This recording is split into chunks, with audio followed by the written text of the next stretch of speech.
Thank you, Dominic, and thank you all for having stamina.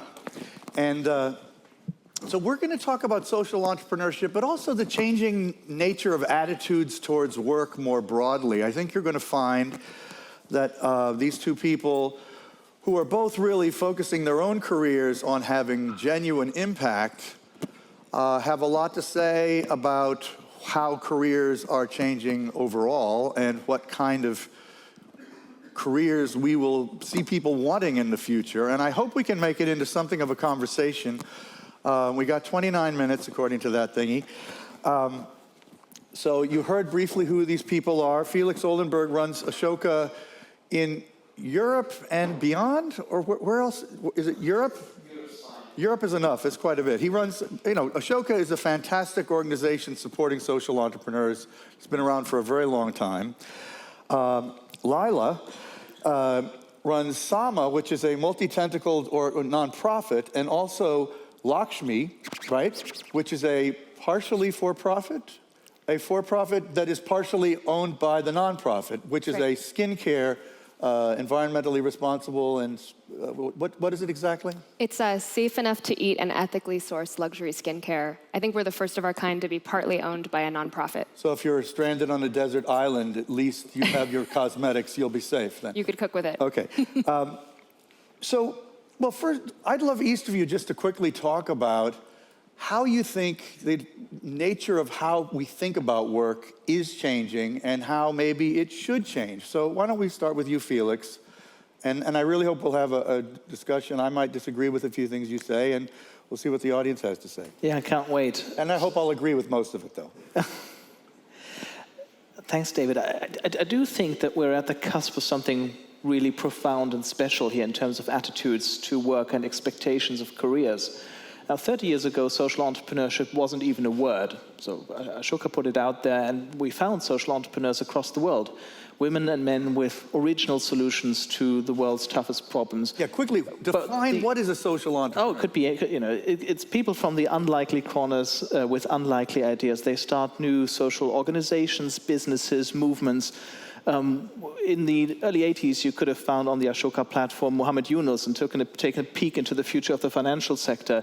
In the early 90s, you could have seen Kailash Satyarthi getting started, who's won the Peace Nobel Prize last year for his fight against sexual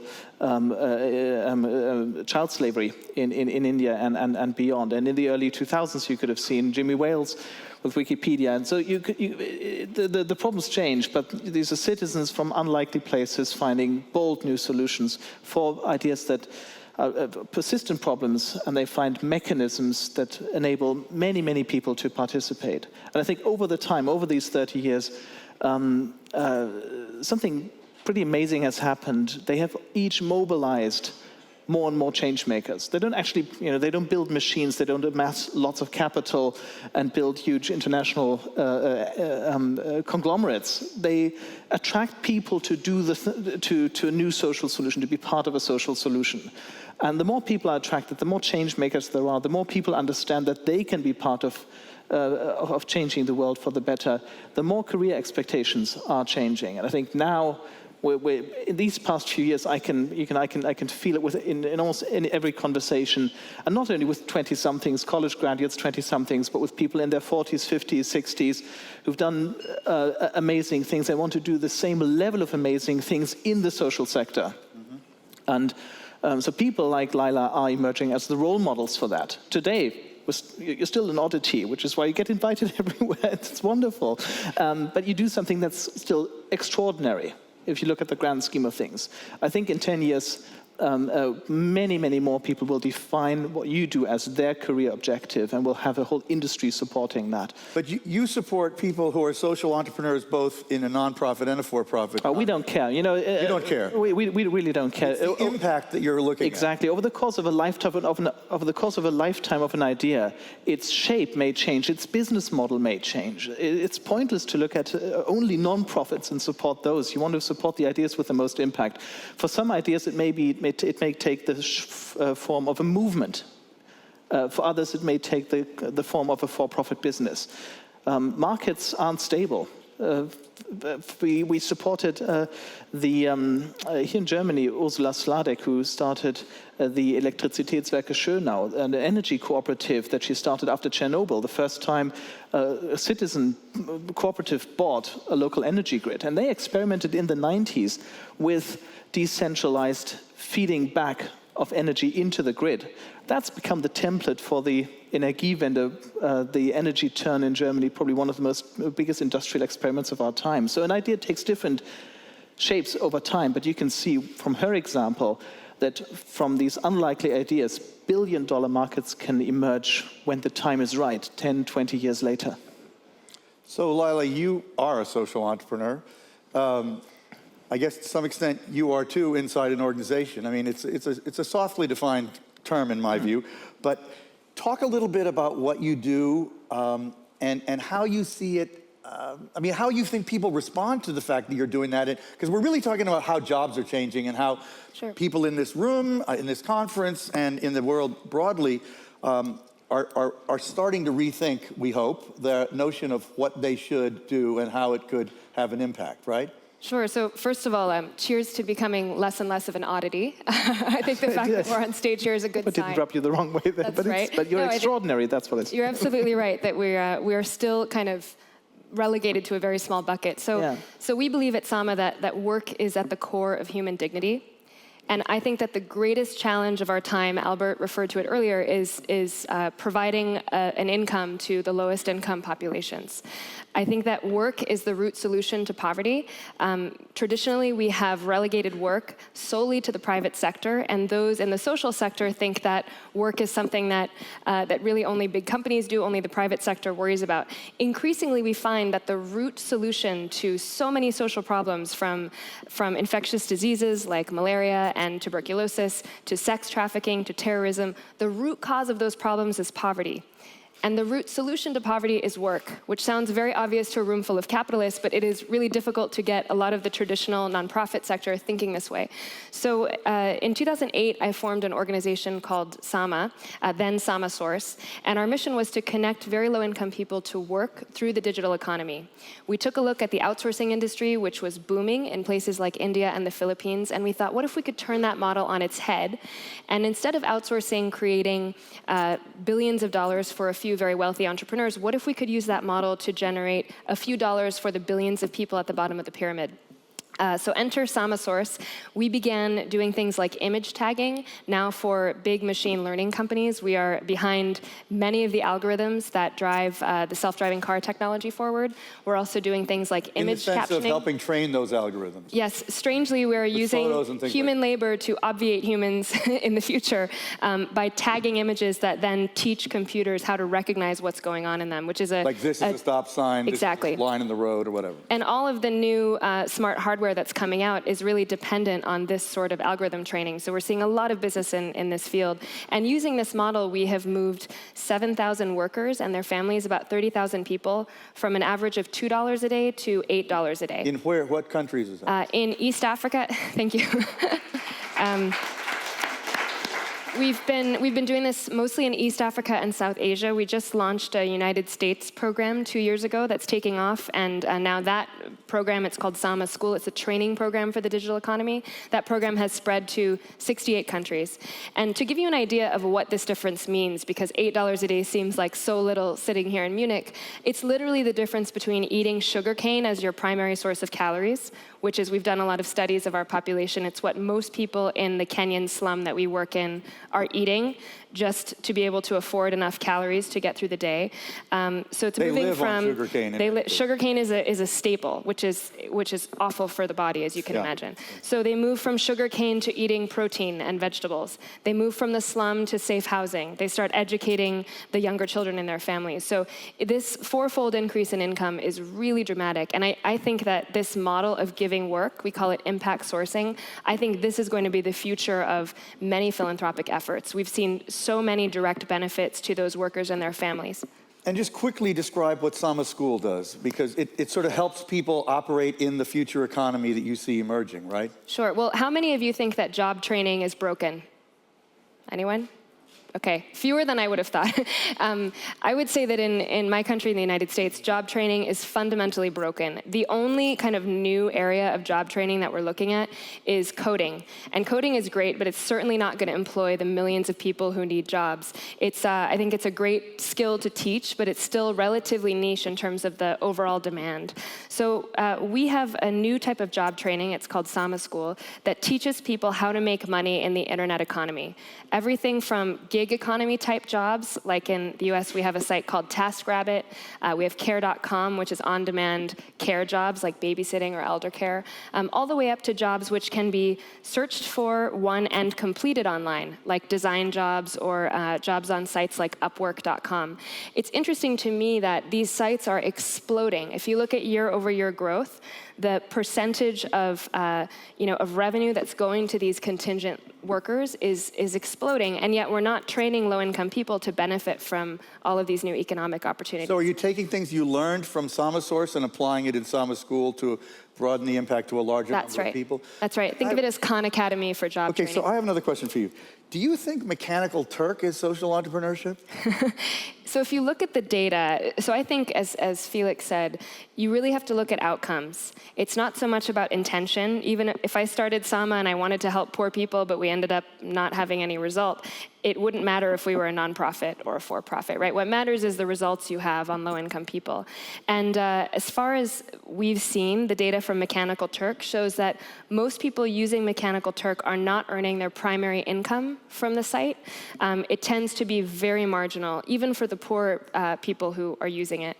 And who knows, that might change, but it's not a primary income. Have you talked to them about being a conduit for them? We used to be. We started off, I didn't want to build a labor platform. I didn't want to build technology. I'm not an engineer. I like to be able to inspect every detail of what I build. So initially, we were a Mechanical Turk labor source. So we put, in fact, in one of our proudest moments, we tried working in a refugee camp called Dadaab, which is the subject of a new book. It's a destitute camp. That book was just reviewed in the paper yesterday. Yeah. I highly recommend it. Sounds horrifying. About 1 million people living in abject poverty, and I went there and trained a bunch of people to do Mechanical Turk work from Dadaab.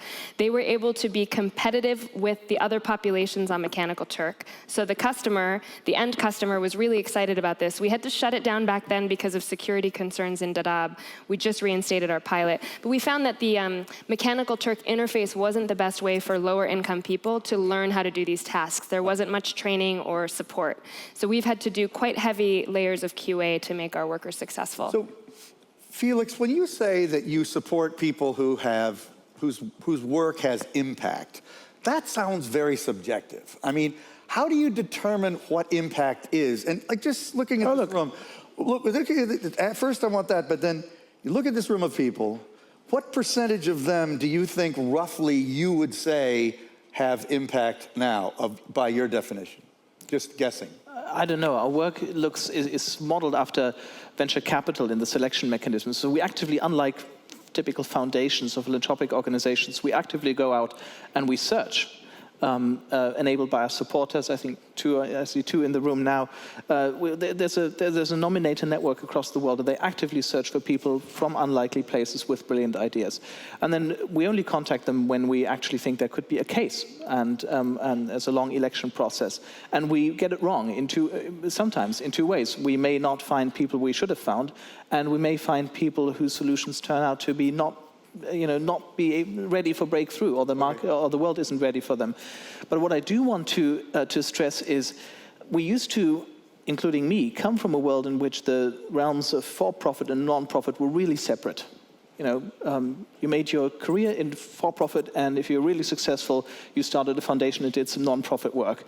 Or you were eternally stuck in the non-profit sector as a do-gooder with no alley into for-profit world. That's the career paradigms I grew up in, and probably most of you still. And I think that's fundamentally changing, because all the interesting ideas, the most powerful growth-ready ideas, are actually stuck in the middle between those two extremes. Right. And the same applies to how we finance, how finance looks at the world. We have two paradigms of financing. One is philanthropy, minus 100% return, and the other is investing.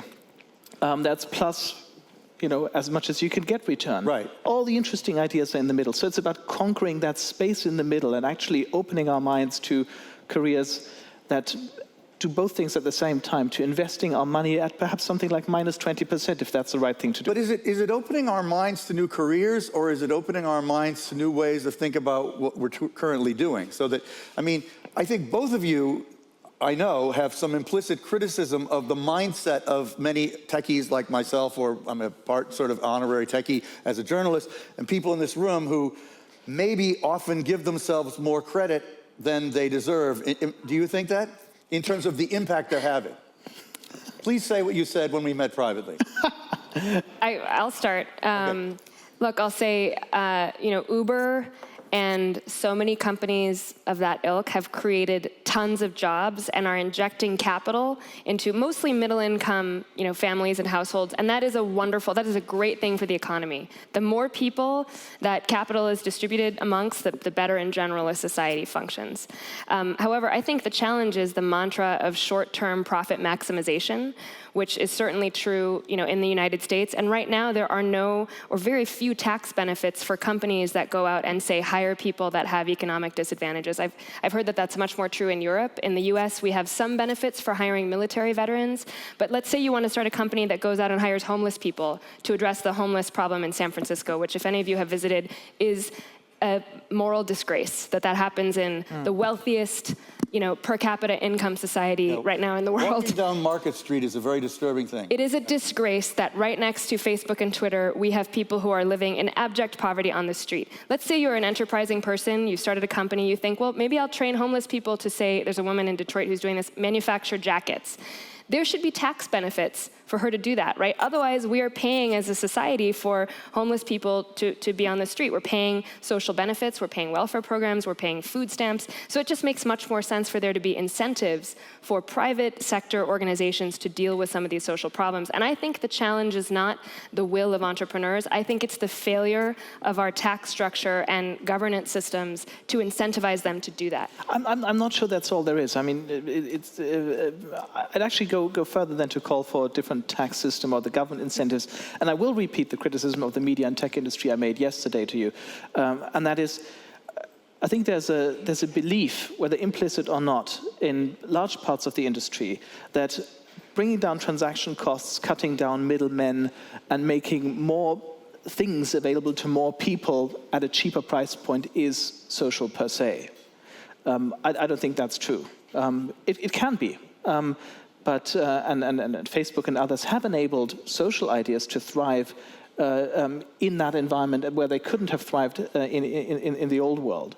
But the media and tech industry can do so much more. Never in history have there been so many people so well connected, so well educated, with as much time over the course of their lives, so healthy, so mobile as now. And the tech and media industry can bring them together can rally them around purpose. Right. Well, and I think we're not doing that in the way we can. Social entrepreneurs have one great competitive advantage over traditional for-profit or purely for-profit companies, and that is they can attract people for a reason beyond the immediate utility of a service or a product. They can recruit people to be change makers and to act differently. And I think that's the specific role. It's not purely of the tech and media industry. It's not enough to make more things available cheaper to more people.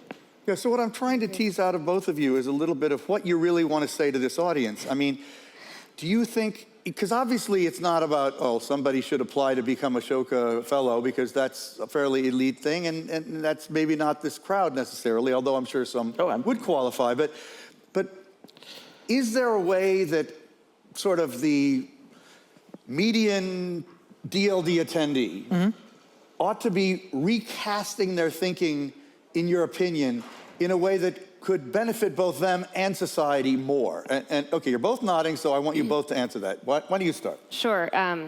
I have two solutions, and I'll say my email, in case anyone wants to follow up, is Leila, Leila, @samagroup.co. The first solution is impact sourcing. If you want to help address global poverty, which I think along with climate change is the most pressing issue of our time, I think in 50 years people will look back on us and think, how could these people not have done more? How did they allow 2 billion people to live on less than $2 a day? So if you care about that, you can do impact sourcing within your company. If you manage any type of data within your company, you can harness the talent of people in low-income regions to do that work for you through Samasource. The second thing that's really interesting, and this is true for people in the financial sector, is the rise of new forms of impact investing. One of those that we're working on is an iteration of what's called a social impact bond. Imagine if you as a philanthropist could, instead of donating to a charity in the hopes that they will produce an outcome, like reduce homelessness in your city by 10%, what if you could actually only donate to them if they produce that outcome? So there's a new model called the social impact bond, which has been tried now 14 times in the United States and is now, I think, quite popular in the UK as well, where an intermediary identifies a nonprofit organization that has documented outcomes and then rallies private investors to fund that organization for a particular outcome. So in our case, it could be we're going to move 10,000 people from $2 a day to $8 a day, new people in India. So if you're Bill Gates, you could say, great, I'm willing to pay this much money if you're able to achieve that target. And you as a private investor can put up the capital. And then if we hit the target, Bill Gates pays you back along with the rate of return. And I know that sounds like a complicated deal, but it's now got quite a lot of precedent. And I think you as investors can start looking at those alternative investments which have very clear social impact. And these are not, try to find an organization with market rate returns that does something that's socially good. This is reaching in and solving some of the deepest problems of our time. So, Leila, it's not just the Gates Foundation, but there are a number of foundations that are willing to underwrite that kind of incentive. Oh, anyone in this room can do it. Anyone in this room can do it. Anyone in this room with as little as anyone in this room who could invest $250,000 or more can participate in our particular social impact security. If you're interested more broadly in this space, but there's quite a few of them increasingly becoming available. Oh, there are plenty. There are plenty of solutions now to follow up on that. I think that's right. There's this whole spectrum between giving and investing, and every one of us is an investor, and every one of us is a donor in small ways and big ways. So I'd say the first thing for everyone to do is to review whether how we're giving away money and how we're investing money. Go ask your bank, what social solution in our community can I support? Banks can do it. GLS Bank does this in Germany. I can look at exactly every project that my money goes to. Not the donations, the actual deposits. And then in terms of careers, go talk to the Human Resources Department, or go speak to Ashoka and Egon Zehnder about changing your career for the next big thing that has that has the social purpose first. The more people do it, the better we'll be off, and we'll establish these new career models and investment models. We have to get out of this binary world of here social, there non-social. Right, that there is a way to think in the middle that allows us to still make money. I promise, the most exciting things are in the middle. Once you open yourself up to that and recruit yourself to be a change maker in that middle, it's very powerful. And you can start by looking at the Ashoka website or other website, looking for the solutions in your industry, in your geography. It will blow your mind. It's obviously a conversation that takes more than 6 minutes and 32 seconds, but you deserve credit for two things you've done, both of which you've referred to but not really described. One is a fund that you set up here in Germany, Capital for Social Entrepreneurs, which is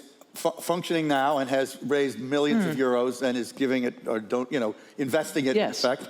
And the other is this financing agency. Is that it? The same? That's the financing agency. The other is Talents for Good, a talent company. The other is the Egon Zehnder Partnership, which is a headhunter for nonprofit social impact organizations for people, particularly who want to leave traditional careers and move into a more impactful career. And you have been working with Egon Zehnder to help identify and place those people. That's right. We started these two things. A financing agency, it's essentially an investment boutique. Imagine an investment bank for people like Leila, looking at you and funding you the way you need to be funded. Well, the bond is also a similar step in the States, and I'd quite like investment banks to do this sort of work. I think the talent that used to go into investment banks should actually go into this more exciting way to look at the world. And the career, yes, we started a recruitment company and a partnership with Egon Zehnder for the sort of high-end first-tier people in industry and politics who are considering a career change but cannot quite imagine it. Because it is a leap. To be honest, it is a leap of faith. It is a bet on the future that this sector will break through and will define industries. But just to quickly tip our hat to something I think most of us already know, that there's a much stronger impulse in this direction among millennials, young college graduates. Would you both agree with that? Is that a given? I just wrote this piece randomly in December about how Mark Zuckerberg should give away his $45 billion, and it got 500,000 views in a week.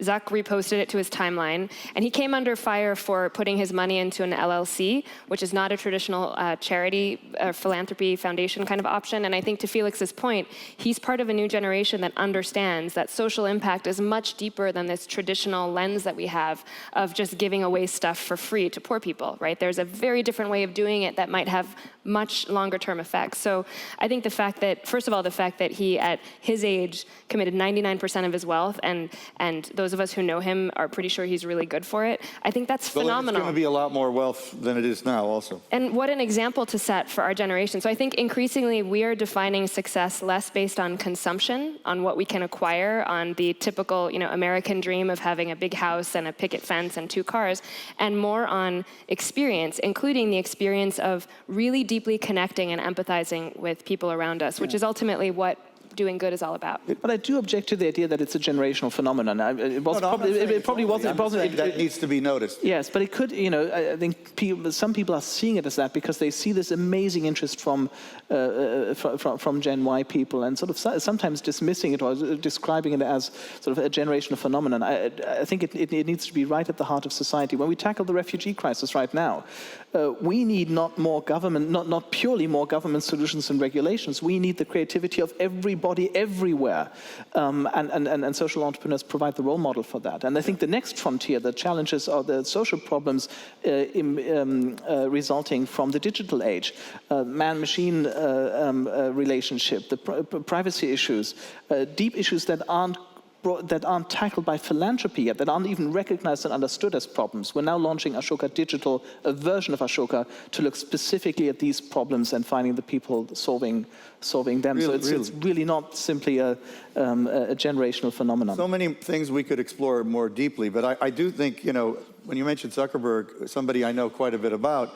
the fact that he is the richest young person in human history and headed probably to being the richest person on the planet, in my opinion, and think he's very well in his way there, and that he's committed to basically not keeping it, is really, and making it in his really lifetime, have impact. That is a very significant statement about him and what a considerable number of people in his generation, and that could be his biggest achievement after all. Not only giving away the money, in which shape or form we will have to see. I think the jury's still out on that. But actually, critical of him if he does. But actually, if he does this at this age, it's the new standard for people succeeding in business, and I think it already is. Okay, do we have time for? Let's say we've got 1 minute 53 seconds. Who has a question? Okay, over Lightning there, please. Okay, there's a mic. Is there a mic, or just shout it out? I guess they're not going to give you a mic, so let's hear it. Just say. Back there. Okay, there you get a mic. 1 minute 36 seconds. Sometimes, like Marky Mark, you ever do that thing with how's your mother? Send my regards to your mother. You know that whole thing?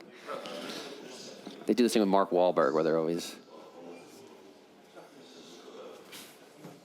There are institutions that do something for social purposes, which are called the state. And putting someone on such a big pedestal who is not paying taxes the way he should pay taxes is, I think, a problem. And I think we should mention that. That's probably worth mentioning. It's not the subject of this discussion, but... Well, but we're creating here something, a picture of people like God, and they do nothing else than cheating taxes from day 1 to day 33, 65 of the year. We have to be very careful about that. Okay. So this is a really interesting point. I'd say the one big criticism of this type of, as Matthew Bishop calls it, philanthro-capitalism, is the fact that it's privately allocated, whereas the whole point of taxes is to collectively decide how best to spend that money. I'd say in the U.S., there's a lot of rightful criticism of how the government is spending or not spending the funding. And I would say as a social entrepreneur, I think the government's role should be to allocate funding to the best organizations that solve social problems, whether they're government institutions or private social entrepreneurs, because they don't do that enough. Here we finally disagree. Here we finally disagree. And maybe it's the continental European in me speaking here. I'm not sure government's particularly good at sort of allocating risk capital. I think the private sector actually does a fairly good job with that, including the whole the movement around social entrepreneurship. where governments already have a huge role, and far bigger than this tiny sector we're speaking about now, is then taking the most proven, the best proven solutions and making them big and turning them into the new standard. That will always be the division of labor. We're talking about pioneers here doing some crazy things. Some of them succeed, and then government can do the big things to put them into reality for everybody. I think that's the value chain. It's not relegating government, it's actually asking government to appreciate the broader solutions pool that we have today, which is everybody in this room. The point is there is a mindset shift underway which probably can go a lot further and that we all ought to participate in more consciously. I think that's the key point to take away from this discussion. I think it needs to be delved into in much more detail, but we got a little bit of a start, so thank you both so much for helping do that. Thanks so much, David.